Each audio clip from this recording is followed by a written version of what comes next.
Nice to see you again, man. Nice to see you too, sir. Thanks for stopping by the BBC for a chat. Yeah, thank you.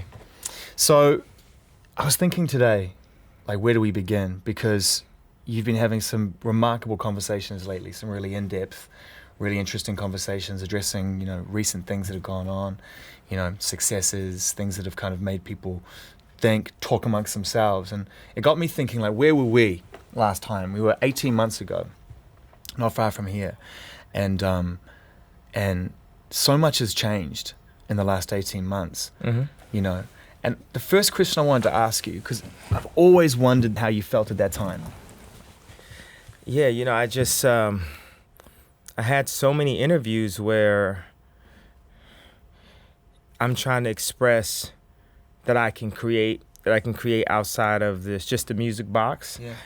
And I'm giving examples of work that I did that was really successful, and I'm just getting completely just shut down. But not just by, the company we talked about last time, but every single company. Every single company you could imagine is just like, no, you are a celebrity. You are not allowed to create. You're not allowed to think. You're not allowed to have an opinion. You're just here to wear a red leather jacket and shut up. And it's true that, as a celebrity, you can help to promote something quickly, but no one wanted to allow me to think or be involved in the product. Yeah. And, as I told you last time, I said, I'm a product guy. Yeah. And it was an electrifying conversation. And I mean, it felt like you were taking names that day. It felt like you were also trying to reach people that day. And what's occurred since, is you have made serious moves into that world. What's happened recently with Yeezy Supply, your deal with Adidas. How has that experience been overall for you now with product out and with people's opinion about the shoes and about what they're seeing? How has that experience been for you? How can you put that into context for us? I mean, every day when you go to the gym, when you go to work, it's a challenge. You got to work hard, and you have to completely, tirelessly, countlessly, remind people of your vision. Yeah. No matter what. So that's the way I'm gonna word it. You know what I'm saying? Like, so, and we made it to a point where something extremely close, something almost to the level, something past the level of the vision finally hit the globe. And Adidas was a company that was flexible enough and had been used to dealing with creatives enough to allow me to create something that was very close to my heart. They original hip hop, Yeah, of course. Run DMC, man. I mean, they were right there at the very beginning. It was kind of a perfect partnership when when it was announced, not long after. And I wondered, when did the conversation actually begin with Adidas after you started sort of talking about your aspirations and what you wanted to try and achieve in that industry? That conversation had already started before then. Yeah. There was a few conversations with a few companies, with a few sportswear companies,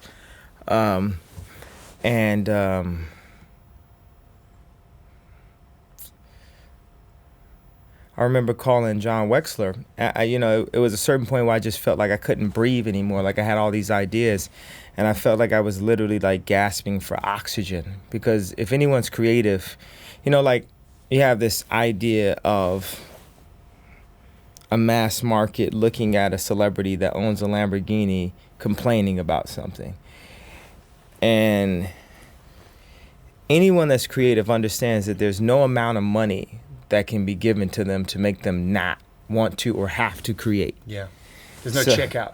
There's no checkout, and there's no check to stop you from creative. No pun intended, we say no check. So it's a good one though. Yeah.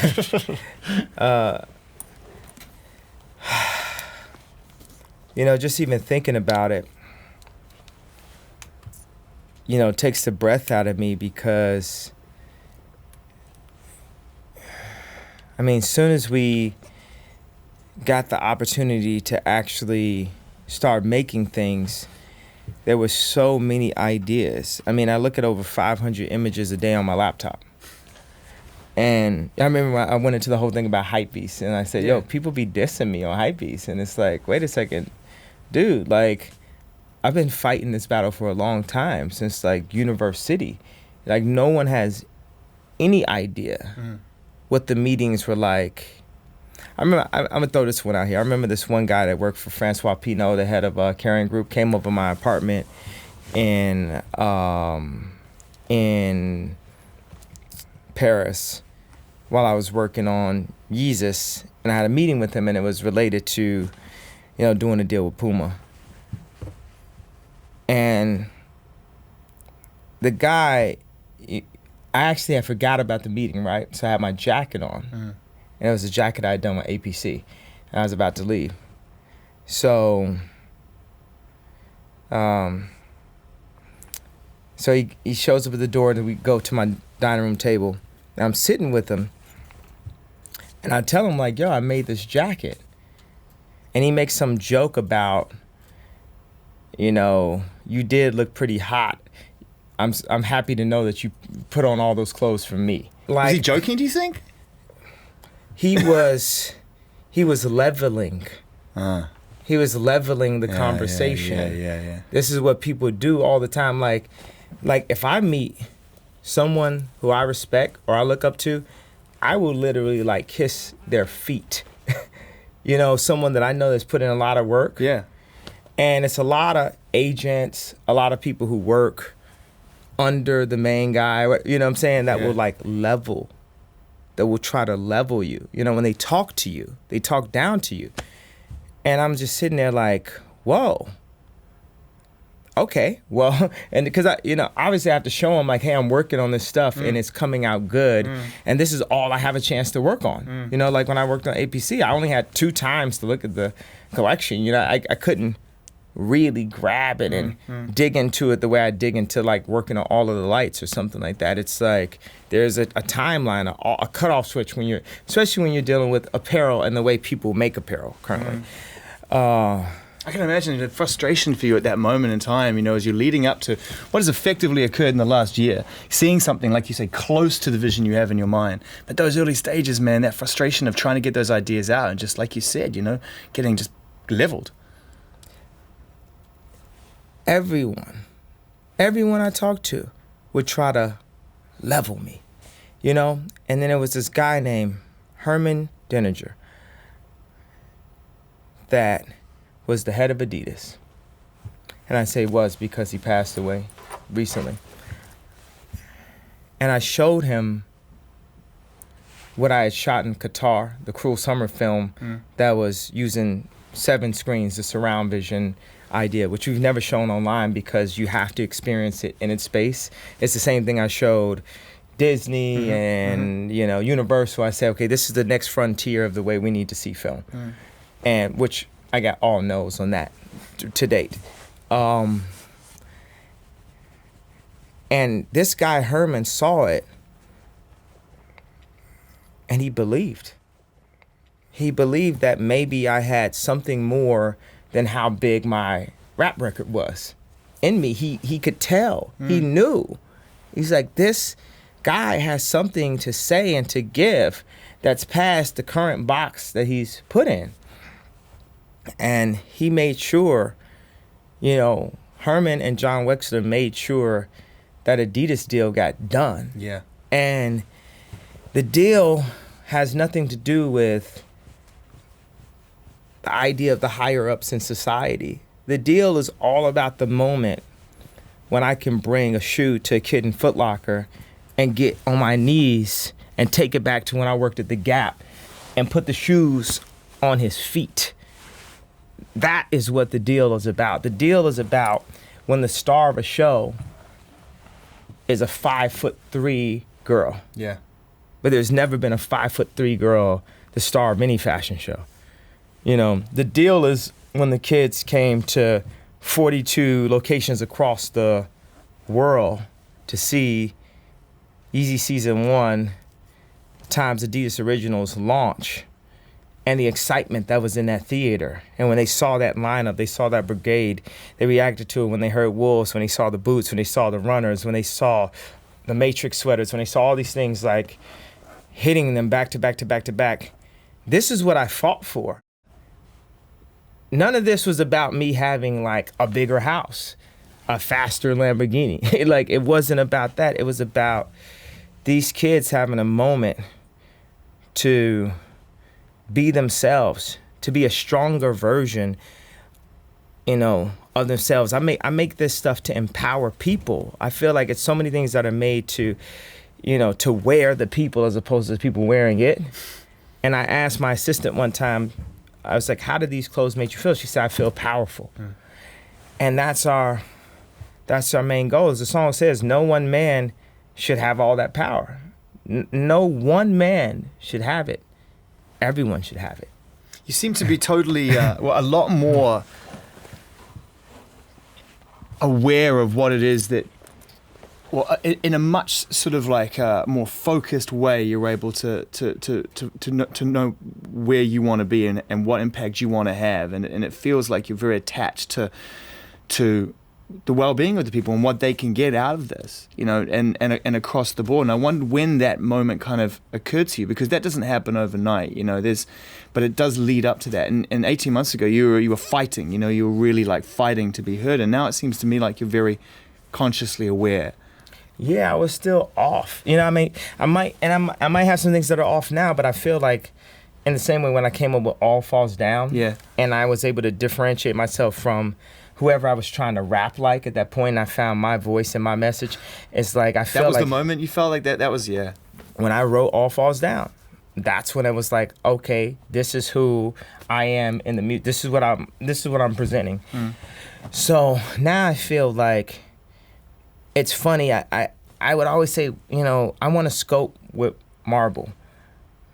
And it wasn't until I was working on Yeezus and I was learning about furniture, and the fact that I am a rich person afforded me the opportunity to go to French flea markets and the galleries and buy, furniture that gets like charged, that rich people get charged a lot for. And one of the things they had was this Corbusier lamp, Le Corbusier, and it was made of cement and was this beautiful sculpture that it really inspired me because he made it for zoos. So he made it for everyone. And it was made of cement. So it wasn't the material, it was the idea that was the most important. And I always wanted the resources of LVMH or Kering, but it wasn't until I started taking the sensibilities of proportion and color and finishing and applying it to fleece and jersey and French terry, which is a cement in comparison to, the type of materials that Louis Vuitton might use, that I found a message, a voice, a reason to create. It was a futile argument for me to say, hey, everyone, get behind me so I can make another $5,000 jacket that you can't afford. Yeah. It's like insane. But now I feel people rallying because they know that I want to fight for a H&M, Zara type concept. And I know that Adidas can eventually get those price points. And I want to apologize to everyone right now because I believe that season 1 might still be in that upper price point. And there's still the words exclusivity, being thrown around. Exclusivity is the new N word. Not nigga. Exclusivity. Am I saying the word right? Yeah. Yeah. That is the new N word. Because nothing should be exclusive. Everyone should have an opportunity to drink from the same fountain. The idea of exclusivity is a new colored people fountain concept. And saying we're going to overcharge sneaker culture guys to, drink at the right fountain. We have to reboot our mentality, period, of a generation. It wouldn't even matter if I sold one sweatshirt, as long as this interview gets done and kids hear this and know this, and someone in a position of power or someone that will be in a position of power in the future has a chance to make a difference, and that they saw that someone who was at their lowest point, grabbing at straws, expressed themselves freely and overcame it through all adversity. All adversity means that they can do the same thing. Yeah. You know, because the thing is, like, when people hear you talking at times, I think that there's a general consensus from those, because believe me, you're compelling to a lot of people. And you know what you say is I think you have very unique views on things that should be heard. But some people, I think, have thought over time that they've obviously missed the point. They've thought that you're bringing it back to you, but you're actually trying to open it up to everybody else. You know, you're trying to break down that barrier of exclusivity and say, you know, if you have to lead the way, you have to lead the way. And it might not end with you, but maybe if something starts with you, is your point. And I was using the wrong words. My rap was wrong. You know what I'm saying? I was getting the drink, you know, thrown in my face as opposed to leaving with the girl at the end of the night, you know. Because think about the type of shit, wow, shit I used to say in interviews. Yeah. And imagine if someone said this very thing to a girl at a bar. Yes. Yo, what up, baby? I'm a genius. Yeah. They'd be like, yo, who's this guy? No, I'm telling you, I sold all this. I sold this many shoes, da-da-da. And then she'd be like, yo, chill. Like, gosh, get me out of here already. You know what I'm saying? And that's who I was. And that was that frustration I had, because I'm like seeing like this. I'm looking at this girl. I'm like, man, I know that we could be good together. This could work. I know, but I just don't know how to word it. So I'm messing it up in the right way. So I'm gonna stumble. I was like the 40-year-old version of dealing with like corporations or something. You know, the 40-year-old virgin of dealing with corporations. Yeah. I did not know how to communicate at all, and it's like I had my point. My message was, you know, simply like, your egg, my semen, we changed the world, you know, and I imagine that's going to sound wrong, too. That's a hell of a pickup line, man. I mean, I like saying shit that sounds wrong anyway, because, you know, wrong is okay. You know, it's like, okay. It's okay. We have the right to be wrong sometimes. Good. That's a great line. You know, I wanted to talk to you when we started talking. You know, a while back, music was on my agenda because, you know, I mean, we've talked a couple of times before as well, and you know, I'm a music guy. I mean, it really drives me, and it's a big part of my life, and over the course of this conversation, you know, I want to ask you at some point what the future looks like and feels like to you, because I'm fascinated and there's certain things I want to touch on. But I do want to talk about your forthcoming new record, if that's cool. I do want to talk about music, because to me it feels like over the course of that frustration last time, you had to make sacrifices to be heard, and it felt like you didn't really want to talk about Yeezus. You were like, that's cool and everything, but I want to talk about this. And lately, I feel like you're really energized with music in a big way. You know, after I did the presentation in New York, I was able to get that alien out of my stomach. Yeah. You know, like, I was on a flight back in the morning to go shoot the Blessings video with Big Sean and Drake. Yeah. And I couldn't have been happier to go and shoot this video with two of the hottest rappers in the game. Well, let's be respectful and truthful. The hottest rapper and one of the hottest rappers in the game. And I fall somewhere in that, you know, in that field. Yeah. So getting back to music for a minute, I feel like we're right back there. I got to bring you back for a second. I want to know what we can look forward to on this record. You've talked about cookout music. You've talked about what this album represents. Every record you've ever made has been something new and fresh. You've taken yourself and your craft to a new place. Where's your head at right now with this new album? Just working hard on it. And it's fun? And it's fun. And it's fun to work hard, and we're being inventive, and I've still got some, you know, a lot of opinions and perspectives that I think are important and very can be inspiring to people that fight. And, you know, the college dropout came out of a fight to want to rap, and this new album's coming out of a fight to want to design. And I wondered about that, because Yeezus was punk rock to me. That was Sex Pistols to me. That was like Public Enemy to me. That was one of those records that stands as we established, you know, an industrial strong statement. And I wondered, like, where the desire is coming from on this record, and without giving away too much, because the proof is in the hearing, the joy's in the hearing, where it's coming from. I mean, it's a joyful noise unto the Lord. It's like, it is still, the struggle, but the beauty from the struggle, As opposed to just the struggle. Yeah, the song Amazing Grace. Yeah, right. Coming out of the worst pain possible and making the most beautiful song, possible. I want to perform only one as many times as possible. I could be vilified or misunderstood, and like I said, I didn't come here to be liked. I came here to make a difference.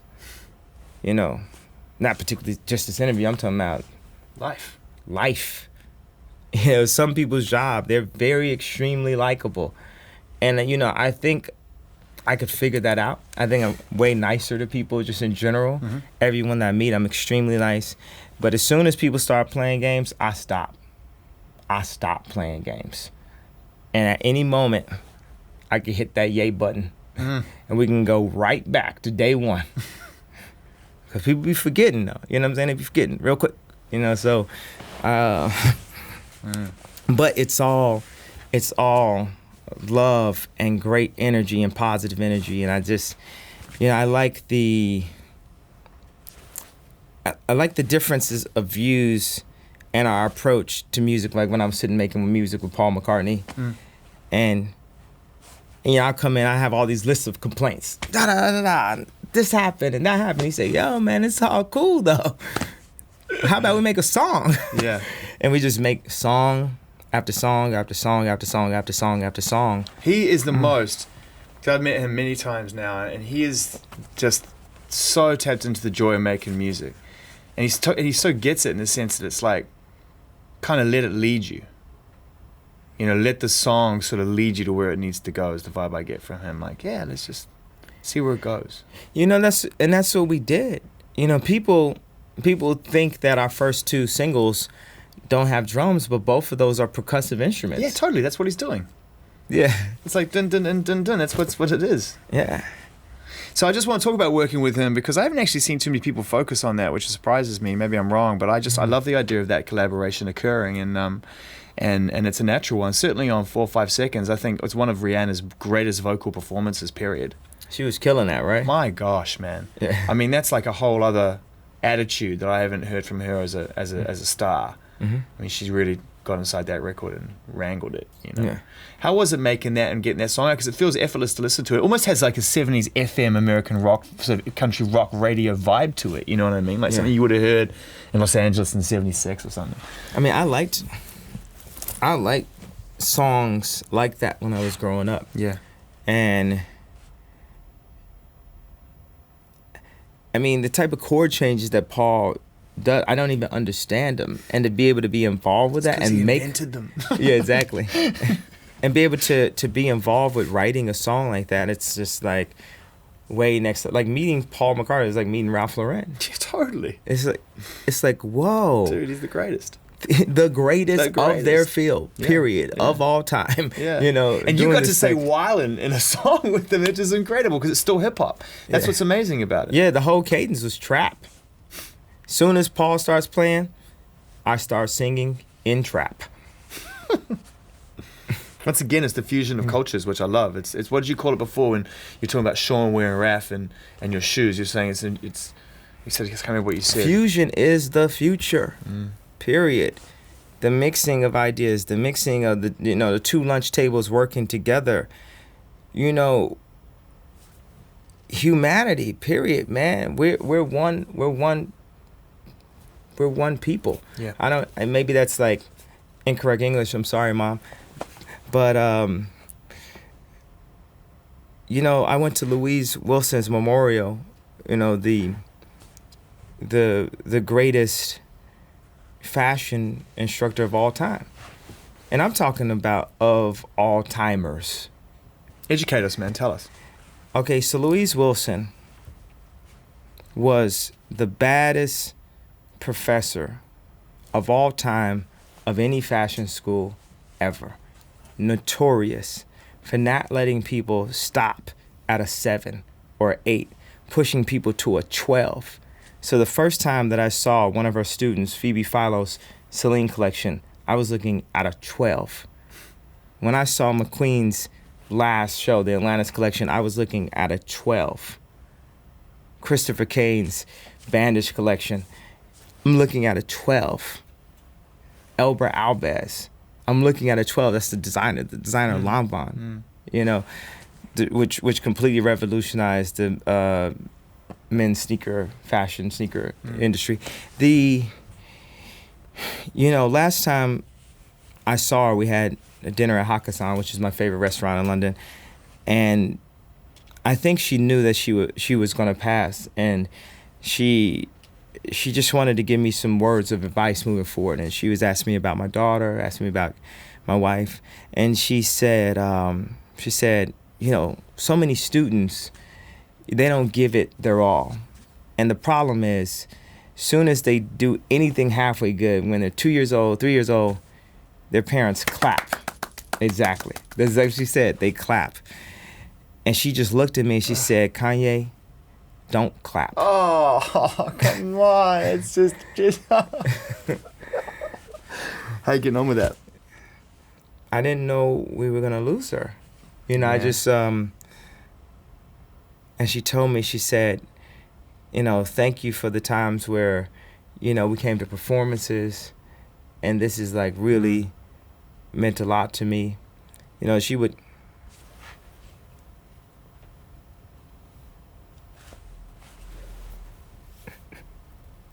You want to take a minute?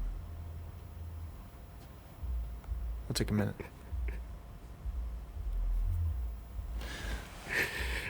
Let's take a minute.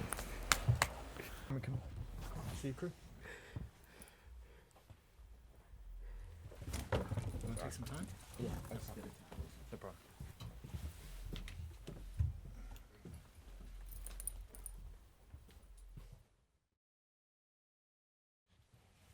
That's never happened to me in an interview before. You okay? Yeah, no, I'm okay. I think I'll be okay. Okay. We're going to change the subject? Yeah. Here we go. One of the things you said recently, which really kind of made me think, was, you said, you really truly believe that you're going to be, the head of the world's first $1 trillion company. And the first thing that sprang to my mind, Kanye, was, what is that company going to look like? Johnny Ives, who is like, in my opinion, from what I know, Elon Musk included, is like the world's greatest living designer, and has the best mentality, behind design. And I said from what I know, because there might be some others that are great, and there are a lot that are great, but Johnny Ives is the best that I know. But he said that people are so concerned about being first as opposed to being better. So I think innovation gets, almost too much credit in a way. So if we talk about this type of, company, it wouldn't just be a company of innovation, because as Steve Stout told me driving down the West Side Highway one day, there's no money in innovation. Yeah, and he's got a point. The money is in the repetition, so it's in the quality. Yeah, and making something, a better quality for more people. Yeah. So it has to be a balance of both. But I've said this a few times, but I wanted to say it right here for people who don't, who haven't read it or have seen it. But I think people think that I pander to fashion particularly, because people say, why fashion? It's not like politics, World War, and that it's fashion. It's just a jacket or something. It's just a dress. But I believe that the world can only be saved through design. And I think that the fashion world has, and when I say through design, I know it's some snarky classist editor that's want to take that and says Kanye West said the world will be saved with the couture dress. That's not what I'm saying. The mentality behind design, art is to be free. Design is to fix. This is important. You're talking about like you say, the mentality, the purpose behind it, what it means behind the actual product. Yeah. No politics, just truth. Does it fucking work or not? Irrigation, that's a form of design. Yeah. What are those conversations like? Because you're in one of the great privileges that you're in, because you push yourself, is that you get to find yourself in rooms with people that push themselves. So the conversations can be pushed, and I wonder what those conversations are like, because I'm fascinated by someone like Elon Musk and his absolute inability to be restrained by boundary. And you are very much cut from that same cloth. What is it like when you guys get together, and do you talk about things as kind of obvious or highfalutin as what the future will feel like, or is it kind of more casual than that? That's exactly what we talk about. What does Kanye West and Elon Musk talk about? The future. The future. TM.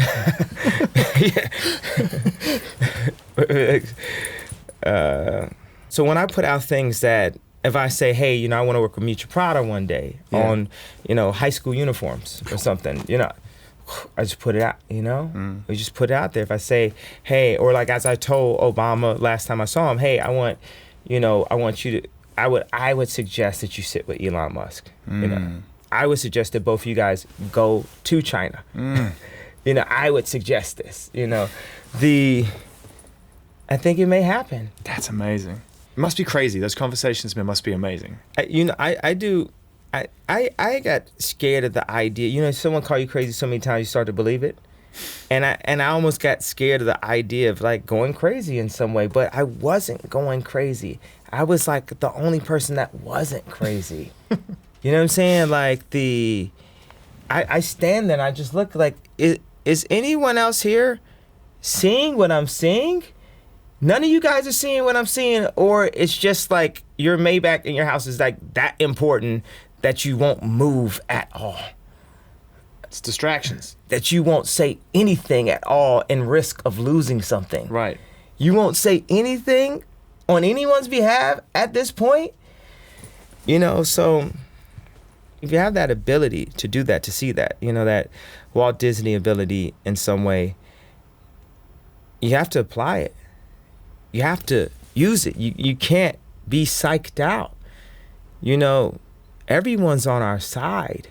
I was just in my own way, but everyone's on our side, and everything that I ever said will happen. Just as much as you guys saw that Adidas Originals Yeezy Season 1 presentation streamed to 42 locations, and you saw that front row.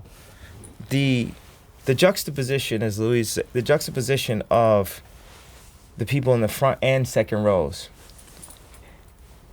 to where the people standing in the show had come from is the fusion. That's and is the future. Right. Yeah. It is the glass shattering of the class system, which is the new racism. Class is the new way to discriminate against people, to hold people down, to hold people in their place based on where their kids go to school, how much money they make, what they drive, where they live, and what type of clothes they have, and how much they have in their account for, retirement. To somehow say that this person right here means more than this person. Like I know I know I tweeted, Black Lives Matter, but, all lives matter. Like, my doorman is more important to me than any head of any company. He keeps us safe. My driver keeps us safe and goes to work every day. The guy painting the windows, at the house, when we changed them from white to chocolate brown, or what the architect suggested, he is just as important as anyone else that walks in that house and grabs a glass of champagne. It's no more of this separation of where you came from, your race, finance background. education, talent level, beauty, whatever it is that people use to separate people. But was that moment, which I didn't want to talk about, but you raised it, and I want to actually bring this up, because you have to learn by experience. Yeah. You can't have all those answers straight away. You have to make those mistakes yourself, I think, in order to come to that level of clarity. And I'm not saying I have answers. I'm just saying these are my current opinions. Sure. As I gave my current opinions. Sure. And I love it. A year ago. These are my current opinions now. It's great. And that's all we want is to, that's why I'm asking questions to hear your answers. But I mean, from I think, because I was nominated for that album of the year as well as part of the Sam Smith album, right? As a producer and a co-writer. Oh, wow. Right. So I was at the awards ceremony with the other producers and co-writers that were part of each record. And I'm a huge fan of all of the nominees that were nominated. And I'm a huge fan of Beck. And it's funny that you talk about everyone, you want to get it to a place where people can exist in their own terms, and that leaves it open for fusion. But then, like you say, you can press the button and be back and be old Ye, old Yeezy. Is that what happened that night? I just can't take it. I've got to get up on that stage. I've got to say that. I've got to wild out. Because we all thought you were joking. What I thought was brilliant about that night, when you did it on the night, I was applauding because I was like, that was Sun Tzu. That was Art of War. He waited for the right platform, went up, pretended to do it, walked back down. Everyone's like, oh, it's so funny. I was like, man, he just got the last laugh on this. And then I woke up the next morning and it was like, nah, he's not an artist. And I was like, oh man, I love that album. Yeah, I never said he was not an artist. Oh no, okay, I'm misquoting you, but you're talking about artistry, and do you learn from those lessons yourself? Is that when you kind of get a little bit closer to understanding what it is you believe is really important? When you do things like that, and you go, maybe I did kind of misconstrue that. I think I misconstrued it, but I think everybody has a right to an opinion. Mm-hmm. Everybody has a right to be wrong. There could be a lot of people who feel Marshawn Lynch should have been handed the ball, but there's a bunch of Patriot fans that are happy he didn't get the ball. And everyone has a right to their opinion. Yeah. And I express my opinion, and I'll take the weight of it. He's great though. He is great though. You should definitely. There's 3. Yeah. If we go, No, as I said, on the Charlemagne interview, when I was ironically having dinner with Taylor Swift. I'm not gonna believe that. The Beck song starts playing, and I was like, wow, this is really good. Maybe I might have been wrong. It's a great album, man. And I hadn't been in 6 years. And the Grammys are definitely like an ex-girlfriend. As soon as you get in the car with them, you want to go right back home. So we're gonna get a record this year. And I'm excited to hear it. I really am excited to hear it. And as we draw closer to the end of this particular talk, I want to once again bring it back to the thing that really. Other one thing I want to say is people say I'm a hypocrite, right? People say that, right? Some. Yes, I am. 100%. I'm a human being. I'm super hypocritical. I can feel something one time and completely a different way another time. I do it in the design office. I do it in the studio. I'm super hypocritical. I really love this. I do it when I get dressed. I love this. I hate this. How long does it take you to get dressed on a daily basis? 3 minutes. 2 minutes. Bars. How long does it take your wife to get dressed every day? Sometimes 5 minutes, sometimes longer. I mean, she's a woman. Of course. Yeah. It seems that what I love about Only One is the interaction and the way that you've been able to create different generations of your life and of your family communicating with one another through one another as a portal. And I love that. And I think it's one of those songs that successfully does that. And I'm a father. You're a father. It's the greatest thing of all time. No question about it. It is the great level of all time. It's the greatest thing of all time. And, your daughter was what, 18 months now? 18 months old? You're an only child? Yes. Do you think about giving her brothers and sisters? Do you think about your upbringing and what you went through and how you feel in this life and what it means to have siblings? Oh, I'm practicing really hard. I try as many times a day as I can. Nori, this one is for you. You need a sibling.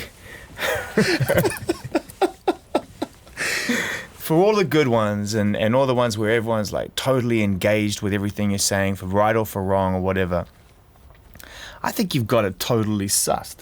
I think, you absolutely know that you've talked recently about being the villain. Like, everyone wants the villain and everyone does well when the villain opens his mouth kind of thing. But then at the end of the day, you can go on another interview and you can show a really softer side and a very understanding, very like human side that people who know you will tell me that you totally are 100%. And it's so funny. It goes from like, oh, boo, it's like, yeah, it's like, boo, it's like, yeah. And it's like, I think you got it sussed. I think you know exactly what's going on all the time with all of this. You win some games and you lose some. You win or you learn, right? You win or you learn. Bam, there's a jewel. I'll take that one with me. Right on, quote book. So album this year, Sneak Attack, no doubt, no question. Sneak Attack's coming, and there was a leaked poster that came out as well. You're going to tour with Rihanna? Is that out there now? Has it been confirmed or not confirmed, or what the story with that is? I don't believe I'm supposed to confirm or so not that's confirm. Happening. And I've been long enough in the tooth to know what that means. But needless to say, you're excited about returning to the stage in some capacity this year, and we're looking forward to new music this year. Yeah, and I've been doing a few performances since the SNL performance. Did a couple performances out here, and of course, we're gonna do the Brits. I've been really liking these performances. I feel like these are like the performance version of that, Drake, of the Six God album of the, if you're reading this, then it's already too late. I feel like I'm, a visual extension of what he's doing, like sonically. Can we talk about Drake for a second? Because he's just, to me, he's the monster at the moment out there. That shit is good, yo. It's like... Dude, 6 p.m. in New York. Yeah. That moment when he's like opening up and telling the truth about how he feels about his detractors, and he's just basically just opening up what's going on in his mind, real honesty. Mm-hmm. Not guarding himself or hiding away with any bravado or anything. Just like, they scream my weaknesses and whisper my accomplishments. Like, that moment for me is just like, oh, that's what, I love that about him, that he's totally open in that sense. That element is great. It's a lot of people who can't rap that can do that. Mm. But the main thing is the fact that he's delivering, a level of product. As I said last interview, I'm a product guy. And he's delivering a level of product to humanity that is of high quality. High quality. It works. 80% of the time works all the time. It doesn't make sense. But it works. It works. You know what I'm saying? And you have to, it works. Yeah. That's it. And I was just thinking I don't have any advice for this young man, but what I can say is run, fly, go as fast as you can. Don't stop. And, anytime I can be of any service, advice, a beat, verse, whatever you need. You need some confidential, design advice on shoes you're doing over at the other company. I'm not supposed to say that, but anything that we can collectively do to deliver more awesomeness to the world as a team, not just me and him, us all. Thanks, man. I always love talking with you, bro. I really do. All right, we're good. Thank you, everybody. Got some vibes. Love it. Bars. Bars. More bars.